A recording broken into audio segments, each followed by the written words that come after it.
अब हम vertical circular motion ये पढ़ेंगे। वर्टिकल सर्कुलर मोशन क्या होता है? Vertical circular motion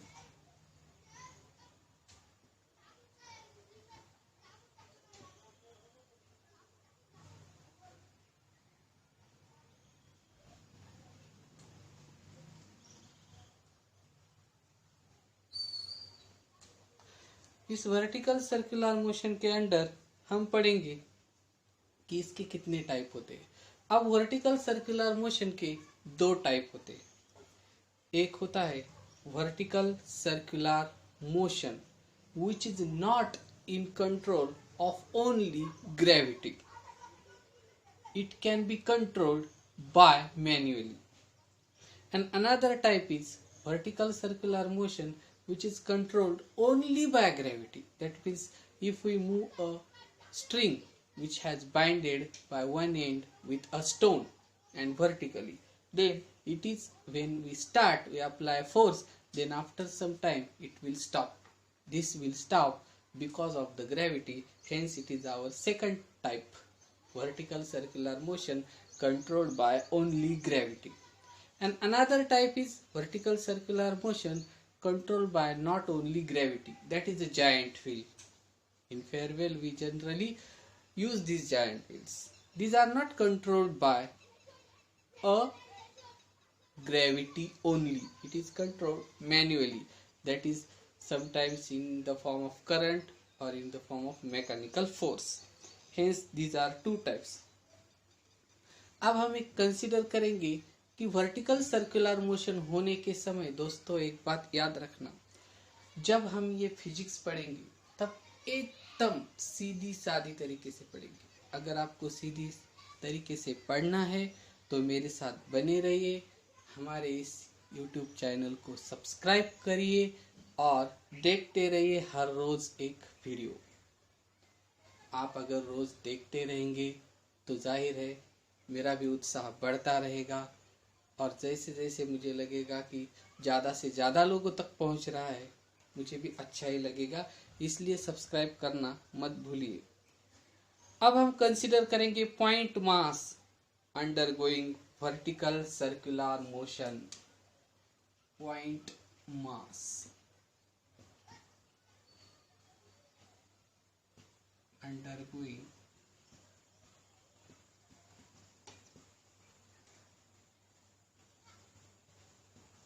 vertical circular motion under gravity।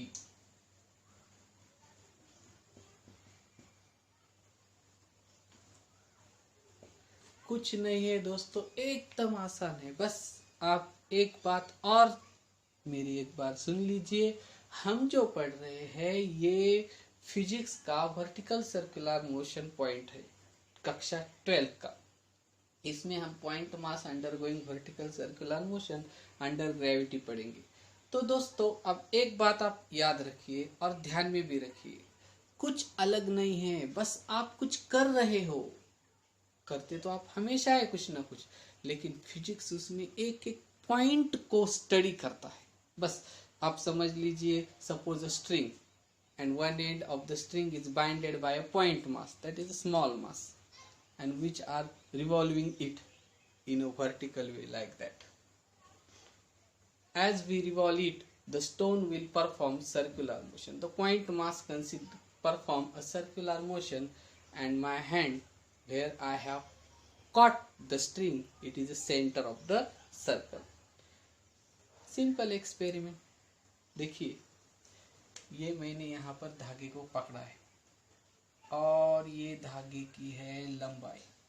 एकदम सीधी तरीके से देखिए दोस्तों, यहाँ पर है पॉइंट मास। अब मैं इसे घुमा रहा हूँ, ये घूम रहा है, देखिए इस तरह घुमा है। तो इसने कौन सा मोशन किया है? Circular motion. आराम से समझ लीजिए, कोई भी प्रॉब्लम हुआ तो मुझे कमेंट में जरूर लिख लीजिए, मैं सर्कल अच्छा निकालता हूँ दोस्तों। ये देखिए, ये उसका हर एक पोजीशन है। ये सेंटर हो। अब मैंने अभी आपको बताया कि फिजिक्स एक एक पॉइंट को स्टडी करता, एक एक पॉइंट को। समझो पहले वो इनफाइनाइट नंबर ऑफ पॉइंट पर गया है, लेकिन हम 3 ही पॉइंट कंसीडर करेंगे। एक अपर मोस्ट पॉइंट ए, एक लोअर मोस्ट पॉइंट बी, एक मिडल पॉइंट सी। और अगर यहाँ पर लेना है तो वो सी और वो सेम होगा, इसलिए यहाँ पर लेने की जरूरत नहीं। देखिए दोस्तों, यहाँ पर इतनी जगह पर जो जाएगा उतनी उसकी कंडीशन ए की तरह ही होगी, इसकी कंडीशन सी और इसकी कंडीशन अप्रोक्सीमेटली बी की तरह ही होगी। अब हम इसकी वेलोसिटी निकालते, यानी ए पॉइंट पर क्या वेलोसिटी थी, बी पॉइंट पर क्या वेलोसिटी है और सी पॉइंट पर क्या वेलोसिटी है।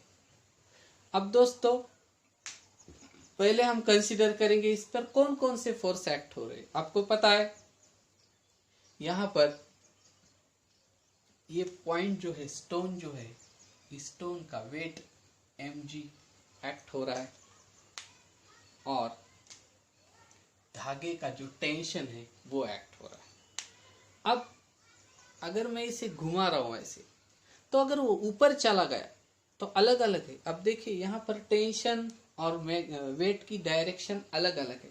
अब समझो ये मैंने पकड़ा हुआ है और ये है धागा, समझो ये ऊपर की ओर है, तो इसका जो टेंशन है धागे का वो नीचे की ओर होगा और जाहिर है उसका वेट भी नीचे की ओर होगा। यानी दोनों फोर्सेस सेंट्रीपिटल फोर्स को बैलेंस करने के लिए दोनों क्या होंगे, नीचे की ओर, वेट नीचे की ओर, टेंशन भी नीचे की ओर। अब यहां पर अगर जाएंगे तो टेंशन सेंटर की ओर होगा और वेट परपेंडिकुलर नीचे होगा। अगर यहां पर जाए तो टेंशन ऊपर की ओर होगा और वेट नीचे की ओर होगा। आपके समझ में आया दोस्तों? एक कंडीशन में देखिए टेंशन क्या होता है, टेंशन यानी तनाव। धागा अगर किसी चीज, अगर मैंने इसको बांध दिया किसी धागे से, समझो इस पेन को धागे से बांध दिया, तो धागा इस पेन को ऊपर की ओर खींचेगा क्योंकि ग्रेविटेशनल फोर्स को उसे बैलेंस करना है। अगर वो नहीं कर सका तो ये पेन टूट कर नीचे गिर जाएगा। मतलब उस पर धागे में एक टेंशन रहेगा जो ऊपर की ओर खींचेगा, यानी हमेशा सेंटर की ओर, और ये सेंटर की ओर धागा खींचेगा और वेट भी इस तरह जाएगा। लेकिन दोस्तों यहाँ पर टेंशन रहेगा ही नहीं, क्योंकि ऊपर जब ये पॉइंट मास आएगा, यानी ये पत्थर आएगा, समझो हमने इसे पत्थर समझ लिया। अब ये पत्थर अगर ऊपर की ओर आ जाएगा तो वेट नीचे की ओर एक्ट होगा और वेट के लिए टेंशन है। देखिए धागे में टेंशन वेट के लिए है, वेट अगर नहीं है तो टेंशन भी नहीं। मतलब यहाँ पर TA जो होगा वो 0 होगा टेंशन, और यहाँ पर टेंशन सबसे ज्यादा होगा क्योंकि वेट नीचे की ओर है और टेंशन ऊपर की ओर है। यहाँ पर मिनिमम रहेगा। अब हम एक एक पॉइंट कंसीडर करेंगे। फर्स्ट कंसीडर करेंगे अपर मोस्ट पॉइंट।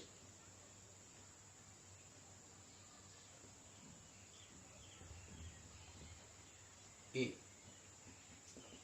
पहले कंसीडर करेंगे अपर मोस्ट पॉइंट ए। अब आपको मैंने अभी बताया कि वेट और फोर्स दोनों नीचे की ओर है, यानी दोनों सेंट्रीफ्यूगल फोर्स को बैलेंस कर रहे हैं। इसीलिए tension at point A plus weight of the bob is equal to M velocity at point A. समझ में आया दोस्तों? ये दोनों नीचे की ओर है, यानी सेंट्रीपिटल फोर्स, और बैलेंस कर, सेंट्रीपिटल फोर्स हमेशा बैलेंस करता है सेंट्रीफ्यूगल फोर्स को जो बाहर की ओर होता है, यानी दोनों मिलाकर सेंट्रीफ्यूगल फोर्स को बैलेंस कर रहे हैं। और मैंने अभी आपको बताया कि टेंशन एट पॉइंट ए 0 होगा क्योंकि वेट नीचे की ओर है, इसीलिए टेंशन की जरूरत नहीं है। तो ये 0 हो गया plus mg is equal to mva square upon r। Cancel R G is equal to V square. तो वी हो गया रूट आर जी।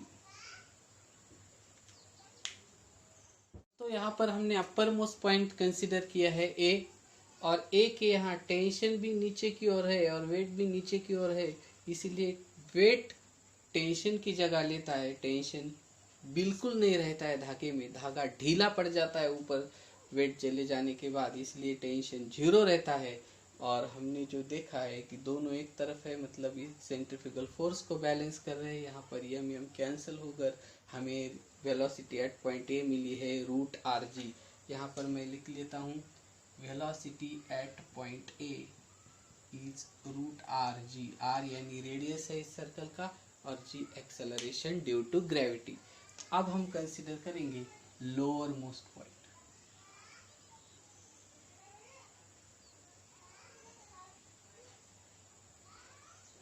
लोअर मोस्ट पॉइंट कंसीडर करेंगे, जहां पर हम देख सकते हैं कि लोअर मोस्ट पॉइंट पर जो टेंशन होता है वो ऊपर की ओर है और वेट जो है वो नीचे की ओर है।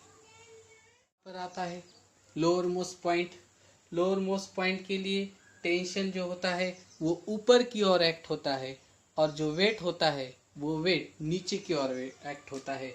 और हमेशा याद रखिए दोस्तों, यहाँ पर जो टेंशन है टीबी, ये बड़ा है वेट से।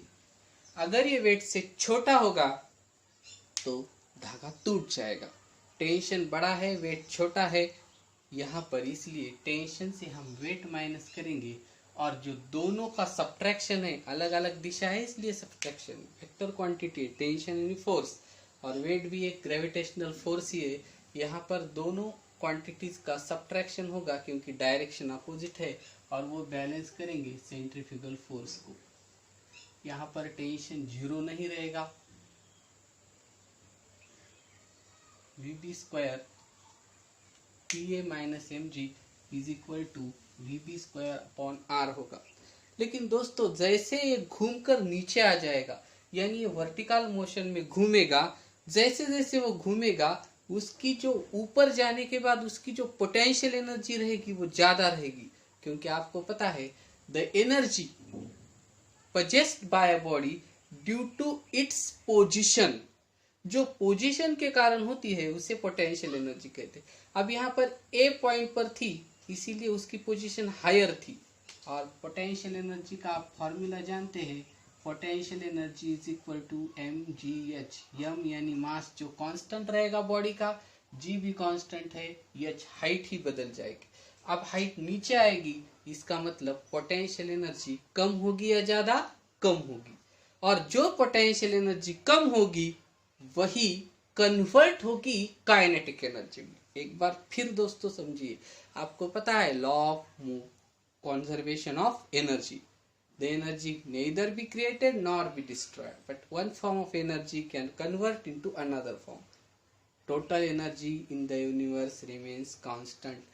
मतलब इस जगत में जितनी ऊर्जा है वो ऊर्जा कायम रहती है, न कम होती है, क्योंकि कोई उसे डिस्ट्रॉय नहीं कर सकता। अगर डिस्ट्रॉय नहीं कर सकता तो कम नहीं होगी, कोई क्रिएट नहीं कर सकता तो ज्यादा नहीं होगी। इसका मतलब एनर्जी जितनी है उतनी ही रहेगी, बस एक फॉर्म से दूसरे फॉर्म में कन्वर्ट होगी। अब यहाँ पर जो एनर्जी थी वो पोटेंशियल एनर्जी ज्यादा थी, नीचे आने के बाद पोटेंशियल एनर्जी कम हो गई, तो ये लॉ के खिलाफ होगा। लॉ है कैन नॉट बी डिस्ट्रॉयड, मतलब जो बची हुई एनर्जी है वो कहाँ पर कन्वर्ट होगी? काइनेटिक एनर्जी में। जो पोटेंशियल एनर्जी है mgh वो कन्वर्ट होगी काइनेटिक एनर्जी में। काइनेटिक एनर्जी कौन सी? यहाँ पर जो काइनेटिक एनर्जी है और यहाँ पर जो काइनेटिक एनर्जी है उनका डिफरेंस होगा। अब यहाँ पर काइनेटिक एनर्जी ज्यादा होगी क्योंकि यहाँ पर पोटेंशियल एनर्जी ज्यादा है, इसलिए काइनेटिक एनर्जी कम होगी क्योंकि टोटल एनर्जी सेम रहती है। सपोज यहाँ पर पोटेंशियल एनर्जी 9 है और काइनेटिक एनर्जी 1 है, तो टोटल हो गई 10। अब नीचे आ जाने के बाद पोटेंशियल एनर्जी कम हो गई, समझो 1, तो काइनेटिक एनर्जी बढ़ गई 9, टोटल रहेगी 10। यानी यहाँ पर काइनेटिक एनर्जी ज्यादा होगी। Kinetic energy at B minus kinetic energy at A जो डिफरेंस है वही पोटेंशियल एनर्जी का कन्वर्जन है। पोटेंशियल एनर्जी का फॉर्मूला अभी आपने पढ़ा, mgh, h यानी हाइट, यहाँ से यहाँ आना मतलब 2r, ये r और ये r डायमीटर। और काइनेटिक एनर्जी जो है एट पॉइंट, काइनेटिक एनर्जी का फॉर्मूला आपको पता है, half mv² at b, half mv² at a।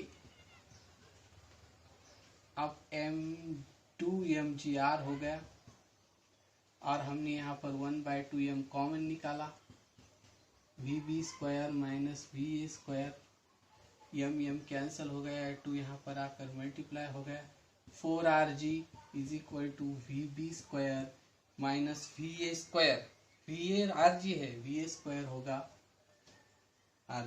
rg यहाँ पर आ जाने के बाद प्लस होगा, यहाँ पर vb हो गया vb² 5rg, और vb हो गया √5rg, va हो गया rg, vb हो गया 5rg। अब last at point C, at point C भी वैसे ही potential energy converted into kinetic energy. दोस्तों यहाँ पर जो पोटेंशियल एनर्जी है वो ज्यादा होगी क्योंकि ये हायर लेवल पर है, यहाँ पर आ जाने के बाद कम होगी, लेकिन जो पोटेंशियल एनर्जी कम होगी वो एक बारी से देख लीजिए, फिर हम मिडल पॉइंट देखेंगे, सेंटर पॉइंट। 3 नंबर का हम देखेंगे सेंटर पॉइंट। आपको कोई भी पॉइंट समझ में नहीं आया तो कमेंट में लिख लीजिए, मैं आपके कमेंट पर ही एक नया वीडियो बनाऊंगा जिससे आपकी पूरी प्रॉब्लम का सॉल्यूशन होगा। जो भी आपको समस्या है फिजिक्स में बेझिझक आप मुझे बता सकते हैं। सेंटर पॉइंट, सेंटर पॉइंट में अलग अलग होगा, वेट अलग होगा और जो टेंशन होगा वो भी अलग होगा, लेकिन पोटेंशियल एनर्जी जो होगी एट पॉइंट सी ज्यादा होगी एट पॉइंट ए। देखिए दोस्तों, पोटेंशियल एनर्जी सबसे ज्यादा होगी एट पॉइंट ए, मीडियम होगी एट पॉइंट सी और लेस होगी एट पॉइंट बी। मगर काइनेटिक एनर्जी सबसे कम होगी एट पॉइंट ए, मिडल होगी एट पॉइंट सी और सबसे ज्यादा होगी एट पॉइंट बी। यहाँ पर आर ही रहेगा क्योंकि ये नीचे आर ही आया है। देखिए पहले 2r आया था, अब r ही आया है, यानी r kinetic energy at point C, kinetic energy at point A. यहाँ पर 2 लिखने की जरूरत नहीं है, mg हमने कॉमन निकाला है, m कैंसिल हो गया है, at point C, at point C यहाँ पर ये जो 2 होगा मल्टीप्लाई होगा और 2 + 1 3 हो जाएगा और ये हो जाएगा 3rg, एट पॉइंट सी 3rg। दोस्तों अब 3 जगह पर हमने वेलोसिटी चेक की है। एट पॉइंट ए हमने देखिए rg, एट पॉइंट सी हमने देखिए 3rg और एट पॉइंट बी हमने देखिए 5rg, यानी rg के ऑड मल्टीपल हमें यहाँ पर वेलोसिटी दिखाई देती है। मैंने आपको वर्टिकल सर्कुलर मोशन समझाया, जो भी आपको समस्या है आप बता सकते हैं, मैं ज़रूर उसका सॉल्यूशन निकालूंगा और आपको आपकी उस समस्या को हल करूंगा। देखिए दोस्तों, आपको एक बात ज़रूर याद रखनी चाहिए कि अगर आपको नए नए वीडियो देखने हैं, हर एक पॉइंट को देखना है, तो आपको एक एक बार ये वीडियो ज़रूर देखना चाहिए। जो भी आपके समझ में आए उसे लिख लेना चाहिए। और दोस्तों चैनल को सब्सक्राइब करना मत भूलिए और लाइक भी करें। Thank you.